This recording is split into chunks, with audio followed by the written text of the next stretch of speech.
Salut, bienvenue sur notre chaîne. Mon nom c'est Renaud et je suis content de vous retrouver aujourd'hui pour une toute nouvelle vidéo. Donc, dans la vidéo d'aujourd'hui, je vais parler d'un sujet qui est assez tracassant pour certaines personnes.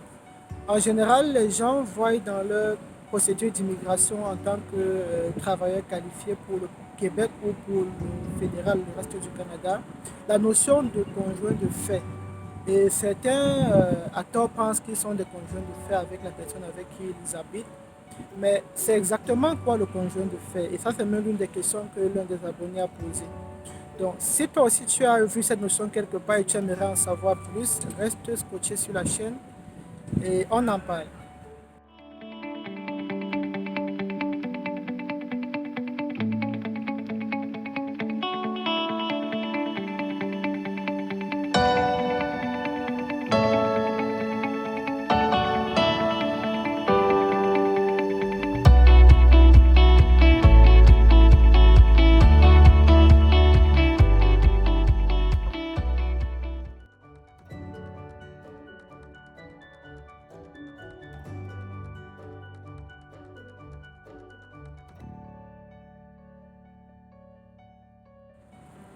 Donc, avant d'entrer en profondeur dans le thème d'aujourd'hui, qui est la notion de conjoint de fait, je voudrais juste te rappeler que si c'est ta première fois de tomber sur cette chaîne, n'hésite pas à t'abonner et à partager nos vidéos.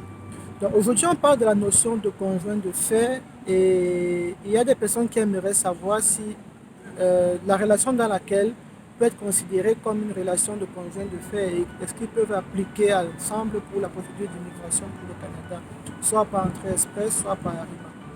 Donc, au Canada, on est considéré ou bien on est conjoint de fait quand on a habité ensemble avec une personne sur le même toit pendant plus de 12 mois. Et souvent, ça va à 24 mois ou 36 mois selon la province. Mais en général, c'est une fois qu'on a passé 12 mois de cohabitation ensemble, on peut être considéré comme des conjoints de fait. Donc, la grosse différence qu'il y a entre le conjoint de fait et ceux qui sont mariés légalement, c'est que vous n'avez pas signé un acte de mariage ou un contrat de mariage. Vous habitez juste ensemble et vous devenez conjoint de fait du fait de votre cohabitation pendant une certaine durée, comme on l'a précisé, plus de 12 mois. Et aussi, il faut en fait qu'il y ait cette relation-là entre vous. Donc, que vous soyez sur le même toit, que vous ayez des engagements familiaux ensemble, peut-être que vous ayez un enfant duquel vous vous occupez ensemble. Donc, ça peut être que vous êtes parent d'un enfant et vous pouvez être considéré comme des conjoints de fait. Donc, soit quelqu'un a la garde de l'enfant, soit vous vous occupez ensemble de l'enfant. Mais la notion principale, c'est le fait de vivre ensemble sur le même toit. Et le conjoint de fait, soit vous pouvez constater le fait que vous soyez conjoint de fait par un accord que vous passez entre vous deux pour vous dire, OK, on est conjoint de fait, ou alors simplement le fait de pouvoir cohabiter ensemble est suffisant pour dire que vous êtes des conjoints de fait.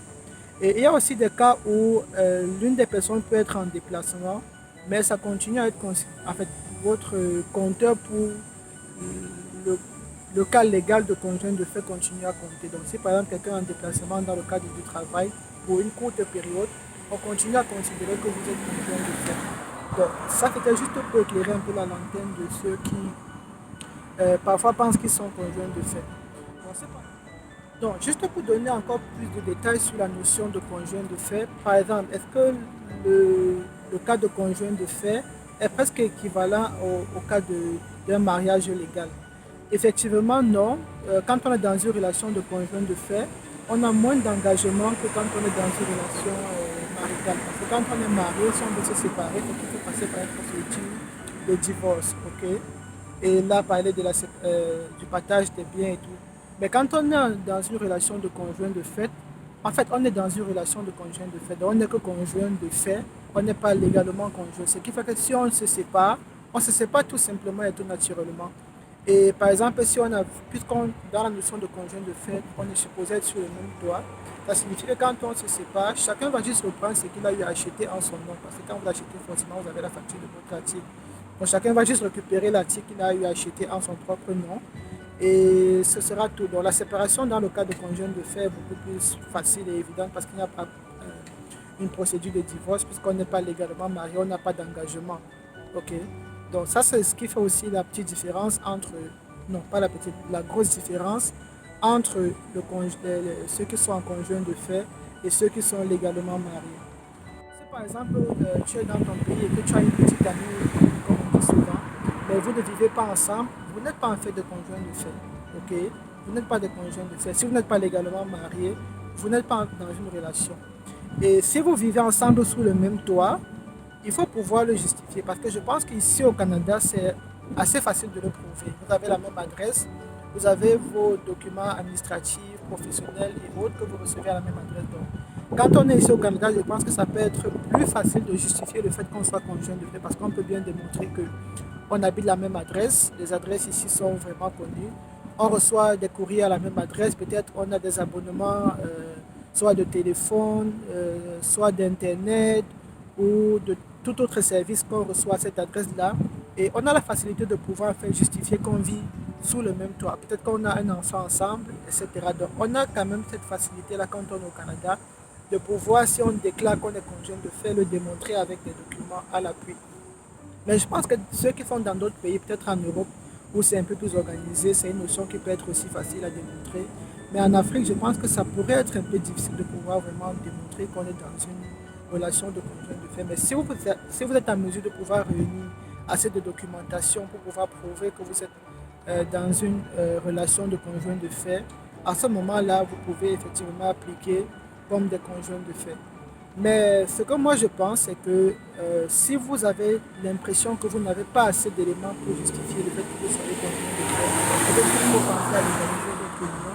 Et en ce moment, vous pourrez faire vos procédures ensemble sans trop d'inquiétude. Mais si vous voulez faire la procédure en restant comme conjoint de fait, il faudra être suffisamment outillé pour pouvoir démontrer qu'effectivement, vous avez une relation de plus d'un an et que vous vivez ensemble ou bien que vous avez des engagements ensemble. Vous avez peut-être un enfant duquel vous prenez soin ensemble, vous vivez sous le même toit, vous vivez à la même adresse, etc.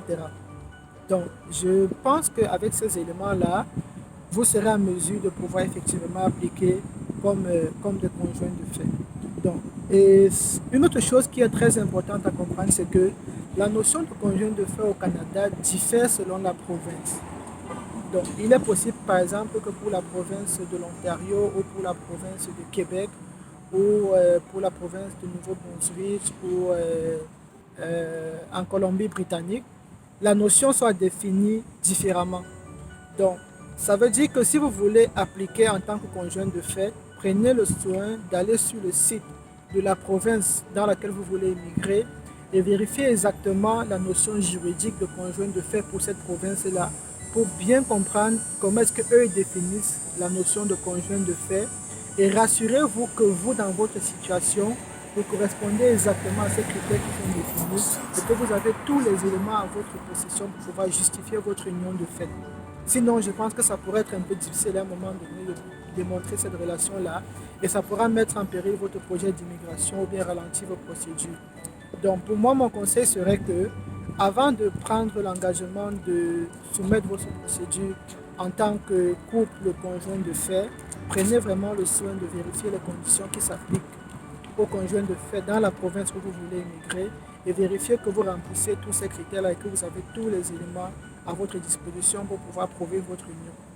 Autrement, je pense que si vous êtes dans une relation et que vous pensez déjà immigrer ensemble au Canada, ça ne pose aucun problème que vous pensiez peut-être légaliser votre union pour que ce soit plus facile parce qu'avec un acte de mariage, c'est clair que vous êtes mariés, donc ça ne fait aucun doute. Mais pour des conjoints de fait, il faut pouvoir démontrer que vous êtes dans une relation de conjoint de fait. Et, et peut-être que vous le savez, au Canada, les mariages des personnes de même sexe sont autorisés. Donc je pense que même pour ce cas-là, si vous êtes du même sexe et que vous êtes conjoint de fait, ça peut très bien s'appliquer à vous. Ou alors si vous avez un mariage légal, vous utilisez le mariage légal. Donc j'espère que cette vidéo aura servi à éclairer votre lanterne sur la notion de conjoint de fait.